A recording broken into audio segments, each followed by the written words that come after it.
Paris Olympics 2024లో Bharat తొలి పతకం సాధించింది. మహిళా షూటర్ మను భాకర్ కాంస్య పతకంతో సత్తా చాటింది. 20 ఏళ్ల తర్వాత మహిళల 10 మీటర్ల ఎయిర్ పిస్టల్ వ్యక్తిగత విభాగంలో ఫైనల్ చేరిన మను భాకర్ తుది పోరులోనూ అదే జోరుని కొనసాగించి 3వ స్థానంలో నిలిచింది. దాంతో కాంస్య పతకాన్ని అందుకుంది. తద్వారా ఒలింపిక్ మెడల్ సాధించిన తొలి భారత మహిళా షూటర్గా మను భాకర్ చరిత్ర సృష్టించింది.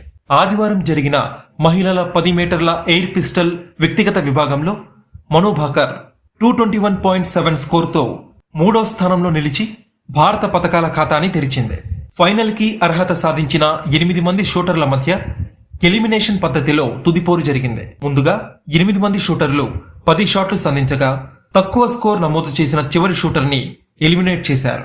ఇలా ప్రతి 2 షాట్స్ తర్వాత ఒక్కో షూటర్ నిష్క్రమించగా మొత్తం 24 షాట్లు ముగిసేసరికి సౌత్ కొరియా షూటర్స్ జిన్ ఓయే, కిమ్ ఏజీ టాప్ 2లో నిలిచి గోల్డ్, సిల్వర్ మెడల్ దక్కించుకున్నారు. 3వ స్థానంలో నిలిచిన భారత షూటర్ కి కాంస్యం దక్కింది. జిన్ ఓయే 243.2 స్కోర్తో టాప్ లో నిలవగా కిమ్ ఏజీ 241.3 స్కోర్తో మను భాకర్ కంటే ముందంజలో నిలిచింది. 3 ఏళ్ల క్రితం టోక్యో ఒలింపిక్స్ లో ఎన్నో అంచనాలతో బరిలోకి దిగిన ఈ హర్యానా షూటర్ అన్ని ఈవెంట్లలో కనీసం ఫైనల్ చేరలేకపోయింది.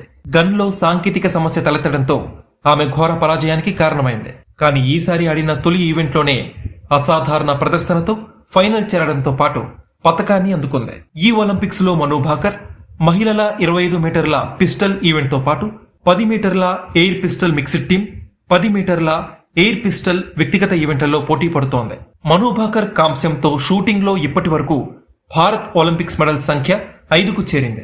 దేశానికి తొలి పతకాన్ని అందించిన మను భాకర్ పై సర్వత్రా ప్రశంసల జల్లు కురుస్తోంది.